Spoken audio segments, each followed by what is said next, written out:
Hi everyone, ഇന്ന് നമ്മുടെ കൂടെ ആര്യയാണുള്ളത്. ആര്യ ഗേറ്റ് 2024 ഫിസിക്സ് ക്വാളിഫൈഡ് ആയിട്ടുള്ള ഒരു കുട്ടിയാണ്. 1132ാമത്തെ റാങ്കാണ് നേടിയിരിക്കുന്നത്.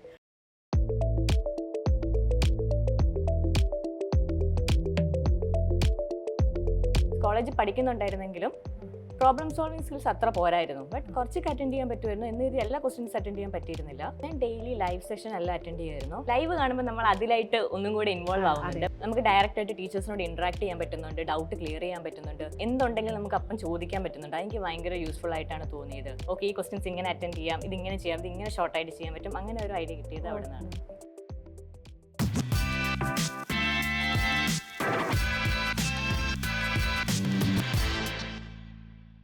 ഹായ് എവരിവൺ, ഇന്ന് നമ്മളുടെ കൂടെ ഗേറ്റ് 2024 ക്രാക്ക് ചെയ്തിരിക്കുന്ന ആര്യയാണ്. അപ്പോൾ ആര്യയുടെ സക്സസ് സ്റ്റോറികളും കാര്യങ്ങളും ഫ്യൂച്ചർ പ്ലാൻസ് ഒക്കെ പറയാൻ വേണ്ടി ആര്യ നമ്മുടെ കൂടെ വന്നിട്ടുണ്ട്. അപ്പോൾ നമുക്ക് ആര്യയിലേക്ക് പോവാം. Hi Arya. Hello ma'am. Okay, എങ്ങനെ ഉണ്ടായിരുന്നു ആ ഒരു സക്സസ്? അതായത് ആര്യയുടെ ആ ഒരു പഠന രീതി, ആര്യയുടെ ആ സക്സസ് സ്റ്റോറി ഒന്ന് ഞങ്ങൾക്കൊന്ന് എങ്ങനെ പഠിച്ചു തുടങ്ങി, എവിടെ പഠിച്ചിരുന്നു ഉള്ള കാര്യങ്ങളൊക്കെ. ഓക്കെ, ഞാൻ എൻ്റെ ബാച്ചിലേഴ്സ് ചെയ്തത് പ്രോവിഡൻസിലായിരുന്നു. അത് കഴിഞ്ഞിട്ട് ഞാൻ CUCT എക്സാം എഴുതിയിട്ടാണ് MSCക്ക് വേണ്ടി സെൻട്രൽ യൂണിവേഴ്സിറ്റി ഓഫ് പഞ്ചാബിൽ പോയത്. അവിടെ നിന്നായിരുന്നു ഞാൻ ഫസ്റ്റ് ടൈം എൻ്റെ ഗേറ്റ് എഴുതി നോക്കിയത്. ബട്ട് അത് ട്രയൽ ആയിട്ടായിരുന്നു ഞാൻ എടുത്തത്. എങ്ങനെ ക്വസ്റ്റ്യൻസ് വരും, അതിൻ്റെ പാറ്റേൺസ് എങ്ങനെയുണ്ട്, അതിനൊക്കെ പറ്റി അറിയാൻ വേണ്ടിയിട്ടായിരുന്നു ഞാൻ ഫസ്റ്റ് എഴുതി നോക്കിയത്. അത് കഴിഞ്ഞിട്ടാണ് ഞാൻ എന്ത് ചെയ്തു, 1 ഇയർ എടുത്തായിരുന്നു. 1 ഇയർ അല്ല, ഒരു 6 months നമ്മുടെ ട്രസ്സിൽ ജോയിൻ ചെയ്തു. എന്നിട്ട് അവിടുത്തെ കോച്ചിങ്ങിൽ നിന്നാണ് എനിക്കിത് കിട്ടിയിരിക്കുന്നത്. Okay okay. അപ്പോൾ CUET എഴുതിയതാന്ന് പറഞ്ഞല്ലോ. ആദ്യത്തെ എക്സാം അതാണോ? ഫസ്റ്റത്തെ എൻട്രൻസ് എക്സാം? അല്ലല്ല, ഞാൻ അതിൻ്റെ മുമ്പ് JEE എഴുതിയിട്ടുണ്ടായിരുന്നു. ഓക്കെ. അപ്പം അത് എഴുതിയിട്ട് പിന്നെ ഞാൻ ചെയ്തതാണ്. പിന്നെ എന്ത് പ്രൊവിഡൻസിൽ ജോയിൻ ചെയ്തു. അത് കഴിഞ്ഞിട്ട് ഞാൻ എന്ത് ചെയ്തു, CUCT എക്സാം എഴുതി. എന്നിട്ടാണ് ഓക്കെ ഓക്കെ. CUCT എങ്ങനെ കോച്ചിങ്ങും കാര്യങ്ങളൊക്കെ ഉണ്ടായിരുന്നു, അതോ ഡയറക്റ്റ് കയറായിരുന്നു? അല്ലല്ല, അത് ഞാൻ ട്രസ്സിൻ്റെ ഒരു ക്രാഷ് പ്രോഗ്രാം ഉണ്ടായിരുന്നു. അപ്പം അതിലായിരുന്നു ജോയിൻ ചെയ്തത്. എനിക്ക് ഒരു 3 months കോഴ്സും ഉണ്ടായിരുന്നു. അപ്പം അത് വഴിയായിരുന്നു ഞാൻ ക്രാക്ക് ചെയ്തെടുത്ത്. അതെ അല്ലേ. അപ്പൊ ഫസ്റ്റ് എക്സാം അല്ല ഗേറ്റ്, മുമ്പ് ഒരു എക്സാം എഴുതിയിട്ടുണ്ട്. പിന്നെ എങ്ങനെയായിരുന്നു ആ ഒരു ഗേറ്റ് എന്നുള്ളൊരു ഇതിലേക്ക് എത്തിയത്? അതായത് പഠിക്കുന്ന കാലത്ത് ഇപ്പോൾ പറഞ്ഞില്ലേ, MSCക്ക് പഠിക്കുമ്പോൾ അറിഞ്ഞിരുന്നു, അതെങ്ങനെയാണ് അറിഞ്ഞത് ഇങ്ങനെ ഗേറ്റ് എക്സാം ഉണ്ട്? സാധാരണ എല്ലാവരും പറയാ BTech കഴിഞ്ഞവരാണല്ലോ എഴുതുക, അങ്ങനെയുള്ളൊരു നേച്ചറുണ്ട്. ടെക്നോളജി ഡിപ്പാർട്ട്മെന്റിൽ ഒരു എക്സാമാണ്. അപ്പോൾ ഇങ്ങനത്തെ എക്സാംസിനെയൊക്കെ പറ്റിയിട്ട് എങ്ങനെയാണ്? അത് നിങ്ങളുടെ കോളേജിൽ തന്നെ പറഞ്ഞു തന്നിട്ടുണ്ടായിരുന്നു, ഇങ്ങനെയാണ് ഇപ്പം PhD ആണ് താല്പര്യമെങ്കിൽ ഇത് എഴുതി നിങ്ങൾക്ക് കയറാൻ പറ്റും, നെറ്റ് ഉണ്ട്, അങ്ങനെ ഓരോ എക്സാംസിനെ പറ്റി അവർ പറയുമായിരുന്നു. ഈ സമയമാകുമ്പോൾ നിങ്ങൾ അപ്ലൈ ആക്കണം, അതിനൊക്കെ അവർ പറഞ്ഞു തരുമായിരുന്നു. അങ്ങനെയാണ് ഞാനും പോയി എഴുതിയത്. ഫസ്റ്റ് ടൈം എഴുതിയത്. എങ്ങനെ ഉണ്ടായിരുന്നു ആ എക്സ്പീരിയൻസ്? ഫസ്റ്റ് ടൈം എഴുതിയപ്പം എനിക്ക് കൂടുതലും ജനറൽ പാർട്ടായിരുന്നു ഞാൻ ഫോക്കസ് ചെയ്തത്. കാരണം എനിക്ക് അതായിരുന്നു ഒന്നും കൂടെ അന്നേരം എളുപ്പമായി തോന്നിയത്. കാരണം മീൻസ് കോളേജിൽ പഠിക്കുന്നുണ്ടായിരുന്നെങ്കിലും പ്രോബ്ലം സോൾവിങ് സ്കിൽസ് അത്ര പോരായിരുന്നു. ബട്ട് കുറച്ചൊക്കെ അറ്റൻഡ് ചെയ്യാൻ പറ്റുമായിരുന്നു. എന്ന് ഇത് എല്ലാ ക്വസ്റ്റ്യൻസ് അറ്റൻഡ് ചെയ്യാൻ പറ്റിയിരുന്നില്ല. അത് കഴിഞ്ഞിട്ടാണ് പിന്നെ കോച്ചിങ് എടുത്തു കഴിഞ്ഞപ്പോഴാണ് എനിക്ക് മനസ്സിലായത്, ഓക്കെ, ഈ ക്വസ്റ്റ്യൻസ് ഇങ്ങനെ അറ്റൻഡ് ചെയ്യാം, ഇതിങ്ങനെ ചെയ്യാം, ഇത് ഇങ്ങനെ ഷോർട്ടായിട്ട് ചെയ്യാൻ പറ്റും. അങ്ങനെ ഒരു ഐഡിയ കിട്ടിയത് അവിടെ നിന്നാണ്.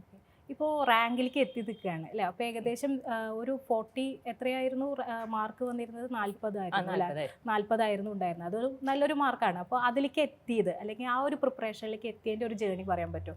കാരണം ഇപ്പോൾ MSc കഴിഞ്ഞിരിക്കുന്ന ഒരു അവസ്ഥയിലാണ് എക്സാം സ്റ്റാർട്ട് ചെയ്ത് പറഞ്ഞു.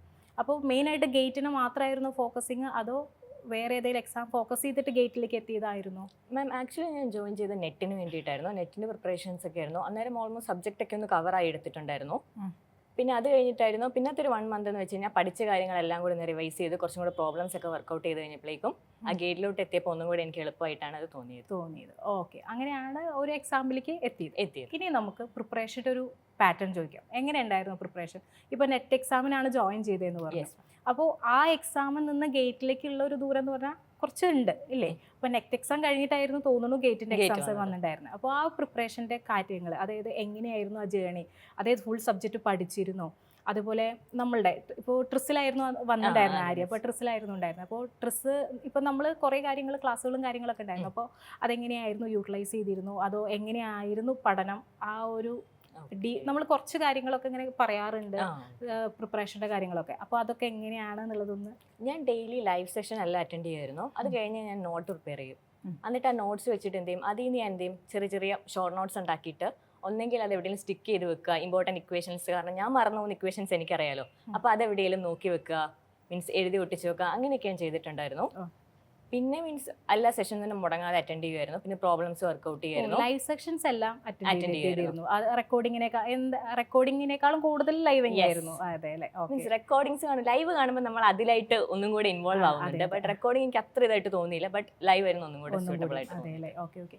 എങ്ങനെയായിരുന്നു പ്രോബ്ലം ചെയ്യുന്ന കാര്യങ്ങൾ, അതുപോലെ തന്നെ ഇപ്പോൾ ക്വസ്റ്റ്യൻസിന്റെ പാറ്റേൺ, ഇതൊക്കെ എങ്ങനെയാണ് ഉണ്ടായിരുന്നത് മനസ്സിലാക്കാനും? അതായത് ഇപ്പോൾ എനിക്ക് ഒരു എക്സാമ്പിൾ പറയുകയാണെങ്കിൽ, ഇപ്പോൾ നെറ്റിൻ്റെ ഒരു ക്വസ്റ്റ്യൻസ്, അല്ലെങ്കിൽ നിങ്ങൾ MSc പഠിക്കുന്ന സമയത്ത് ക്വസ്റ്റ്യൻ്റെ പ്രിപ്പറേഷനൊക്കെ വേറെ രീതിയിലായിരിക്കും. പക്ഷെ ഇവിടേക്ക് എത്തിയോട് കൂടിയിട്ട് കോമ്പറ്റേറ്റീവ് എക്സാമിന് വരുമ്പോൾ എൻ്റയർലി ഡിഫറെൻ്റ് ഉണ്ടായിരിക്കും. അതൊക്കെ എങ്ങനെയാണ് മനസ്സിലാക്കിയത്, അല്ലെങ്കിൽ ഏത് രീതിയിലാണ് അതൊക്കെ ഇപ്പൊ നമ്മൾ MSc ഒക്കെ ചെയ്യുമ്പോൾ കൂടുതൽ നമുക്ക് എഴുതാൻ ഡിസ്ക്രിപ്റ്റീവ് ക്വസ്റ്റ്യൻസ് ആയിരിക്കുമല്ലോ വരിക. അതിൽ ചിലപ്പോൾ ഞങ്ങൾക്ക് 1-2 സബ്ജക്ട്സ് അവരെന്ത് ചെയ്യും MCQs പോലെ ഇടുമായിരുന്നു.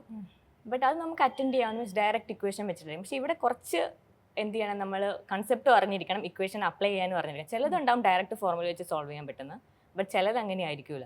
അപ്പം അത് വർക്കൗട്ടിൽ കൂടെ തന്നെയാണ് കിട്ടുള്ളൂ എന്നാണ് എൻ്റെ ഒരു ഇത്. ഓക്കെ. വർക്കൗട്ട് ചെയ്യാനൊക്കെ ഭയങ്കര ഹെൽപ്ഫുൾ ആയിരുന്നു കാര്യങ്ങളൊക്കെ. അതെ അതെ. ഇവിടുന്ന് തരുന്ന കോച്ചിങ് മീൻസ് നമുക്കൊരു ക്വസ്റ്റ്യൻ കണ്ടാൽ ഓക്കെ ഇത് ഇങ്ങനെ ചെയ്യണം, ഇത് ഇങ്ങനെ ചെയ്യാം. മീൻസ് അതിന് ലോങ് മെത്തേഡും ഉണ്ടാവും, ഷോർട്ടും ഉണ്ടാവും. അപ്പം നമുക്ക് കുറഞ്ഞ ടൈമിൻ്റെ ഉള്ളിൽ സംഭവം ചെയ്തെടുക്കണമല്ലോ. ട്രിക്സ് കൂടുതൽ കിട്ടിയിട്ടുണ്ടായിരുന്നു. അതെ അല്ലേ? ക്വസ്റ്റ്യൻസ് ഒക്കെ എങ്ങനെ, ഇപ്പം നമ്മൾ ക്ലാസ്സിലൊക്കെ നിങ്ങളിപ്പോൾ പഠിക്കുന്ന സമയത്ത് ക്വസ്റ്റ്യൻസിൻ്റെ പാറ്റേൺ ഒക്കെ വ്യത്യാസമുണ്ട് അല്ലേ? അതായത് മറ്റേ കോമ്പറ്റേറ്റീവ് എക്സാം ഗേറ്റ് ഒക്കെ വരുന്ന സമയത്ത് പാറ്റേണിൽ വ്യത്യാസമുണ്ടോ, അതോ എങ്ങനെയായിരുന്നു ആ ക്വസ്റ്റ്യൻസിനെ അപ്രോച്ച് ചെയ്തിരുന്ന രീതി? കുറച്ച് ക്വസ്റ്റ്യൻസ് എന്തായാലും ഈസി ആയിട്ടുണ്ടാവും, നമുക്ക് എല്ലാവർക്കും ചെയ്യാവുന്ന പറ്റിയില്ല. പിന്നെ കുറച്ച് മോഡറേറ്റ്, കുറച്ച് ഡിഫിക്കൽട്ട് ആയിട്ടായിട്ടും വരിക.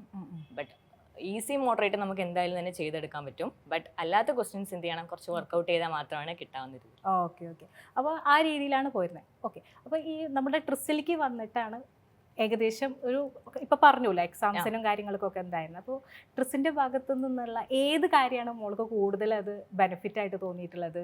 എനിക്ക് തോന്നിയിട്ടുള്ളത് അവിടെ പ്രൊവൈഡ് ചെയ്യുന്ന ലൈവ് സെഷൻസ് തന്നെയാണ്. കാരണം ഏറ്റവും കൂടുതൽ നന്നായിട്ട് മീൻസ് നമുക്ക് ഡയറക്റ്റായിട്ട് ടീച്ചേഴ്സിനോട് ഇൻട്രാക്ട് ചെയ്യാൻ പറ്റുന്നുണ്ട്, ഡൗട്ട് ക്ലിയർ ചെയ്യാൻ പറ്റുന്നുണ്ട്. പിന്നെ ഡൗട്ട് എന്തുണ്ടെങ്കിലും നമുക്ക് അപ്പം ചോദിക്കാൻ പറ്റുന്നുണ്ട്. അതെനിക്ക് ഭയങ്കര യൂസ്ഫുൾ ആയിട്ടാണ് തോന്നിയത്.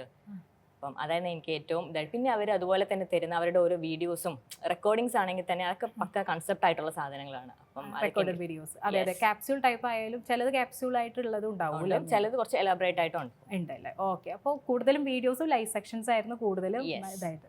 പിന്നെ മോക്ക് ടെസ്റ്റ് കാര്യങ്ങളൊക്കെ അറ്റൻഡ് ചെയ്തിരുന്നു, അതുകൊണ്ട് അതെന്തെങ്കിലും ബെനിഫിറ്റ് ആയിട്ട് തോന്നിയിരുന്നു? ടൈം മാനേജ്മെന്റ് എന്തായാലും മോക്ക് ടെസ്റ്റ് ചെയ്യുന്നതായിരുന്നു കിട്ടിയത്. കാരണം അല്ലാതെ നമ്മളൊരു എക്സാം സഡൻ ആയിട്ട് പോകുമ്പോൾ നമുക്ക് അറിയത്തില്ല ഇത്ര ക്വസ്റ്റ്യൻസ് കംപ്ലീറ്റ് ചെയ്യാൻ പറ്റുമോ. അതായത് ആദ്യത്തെ ഒരു 2 മണിക്കൂറിൻ്റെ ഉള്ളിലെങ്കിലും നമ്മൾ ഫുൾ ക്വസ്റ്റ്യൻ പേപ്പർ ഒന്ന് കവർ ചെയ്തെടുക്കണം. അത് കഴിഞ്ഞിട്ട് പിന്നെ നമ്മൾ നേരത്തെ മാർക്ക് ചെയ്ത് വെച്ച ക്വസ്റ്റ്യൻസ് ഒന്നും കൂടെ പോയിട്ട് നോക്കുക, മീൻസ് ഡൗട്ട് ഉള്ളതും അങ്ങനെയൊക്കെ നോക്കുക. അതെ, കുറേ കുട്ടികൾക്കുള്ള ഒരു പ്രശ്നമാണ്. കാരണം പഠിക്കും കാര്യങ്ങൾ, എല്ലാ കാര്യങ്ങളും ഉണ്ടാവും, പക്ഷെ ആ മോക്ക് ടെസ്റ്റ് ആണ് അവരുടെ ഹൈലൈറ്റ്. ആ മോക്ക് ടെസ്റ്റ് ചെയ്ത് കഴിഞ്ഞ് കഴിഞ്ഞാൽ സെറ്റാണ്. നമുക്ക് ഏകദേശം ഒരു ഐഡിയ ഉണ്ടാവും എങ്ങനെ ക്വസ്റ്റ്യൻസ് കാണണം, എങ്ങനെയായിരിക്കും ക്വസ്റ്റ്യൻസ് ഉണ്ടാവുക, അങ്ങനത്തെ ഒരു കാര്യങ്ങളൊക്കെ ഒരു ഐഡിയ കിട്ടും.